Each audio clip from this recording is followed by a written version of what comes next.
सच्चो सतनाम। एक लड़का था जो बकरियां चराता था। बकरियां चराते चराते एक पहाड़ पे बैठता था। उस पहाड़ पे बैठने के बाद में वो वहाँ से सभी के न्याय करने लगा, फैसले करने लगा और एक्यूरेट फैसला उनका होता था जो लोग उनको देख के बहुत खुश होते थे। ऐसा काफ़ी समय से चलते रहा। चलते चलते जब उनके शहर में पता पड़ा कि एक लड़का होके ये तो गंवार है, ये बच्चा है और ये गई बकरियां चराता है, इसको इतना नॉलेज कहाँ से आ गया। तो उन्होंने उस बच्चे को कहा कि ये पहाड़ पे बैठ के तुम क्या करते हो? बोले यहीं बैठ के मैं बकरियां चराता हूँ और यहीं पे बैठ के करता हूँ। तो उन्होंने बोला कि चलो तुम इस पहाड़ के नीचे बैठ के कोई न्याय करो। तो वहाँ पे उसको बिठाया गया तो उससे कुछ भी नहीं जमा। तो उन्होंने बोला कि इस पहाड़ के अंदर में कोई चीज़ ऐसी है जिससे कि जो कुछ बोला जाता है वो सच होता है। तो वहाँ से उन्होंने खुदाई की। खुदाई करते करते वहाँ पे एक चेयर मिली।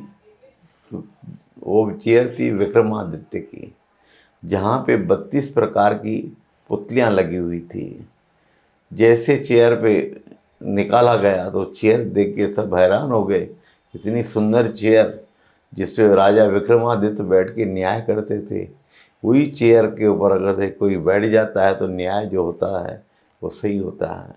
पर उन्हें ये नहीं मालूम था कि जो स्वार्थ के साथ में कहीं बैठ के उसके साथ न्याय करेगा तो अन्याय ही होगा। जो बच्चा था वो निस्वार्थ बैठ के काम करता था। पर उन्होंने कि जितने बड़े लोग आए जिन्होंने चेयर निकाला, वो चेयर पे जैसे बैठने लगे तो वहाँ से वो पुतलियाँ जो थी 32 प्रकार की एक एक करके बाहर चलने लगी। सभी पुतलियाँ जब बाहर चले गई तो फिर वहाँ जो बैठता था वो न्याय नहीं कर पाता था। तो राजा विक्रमादित्य ने जो कुछ किया अपने जीवन में, आज भी विक्रम संवत के नाम से हिंदू धर्म जाना जाता है। उनके धर्म प्रचार और सच्चाई इतनी ये थी कि जिसके वजह से आज हम विक्रमादित्य को आज भी याद करते हैं। ऐसे राजा, महान राजा जो हमारे देश में हुए, उन्होंने हमको संदेश दिया कि सच्चाई के साथ जो कुछ करोगे तो सच साबित होके तुम्हारा प्रभु परमात्मा पे के पास जाएगा और वो तुम्हारी ज़िंदगी बदल देगा। ऐसे राजा थे जिनको कोई भी आदमी ऐसी चीज़ों पे बैठकर अपना न्याय नहीं कर सकता। इसीलिए सच्चाई जिसके मन में हो, जो सच्चाई से काम करता हो, वही किसी चीज़ को पा सकता है।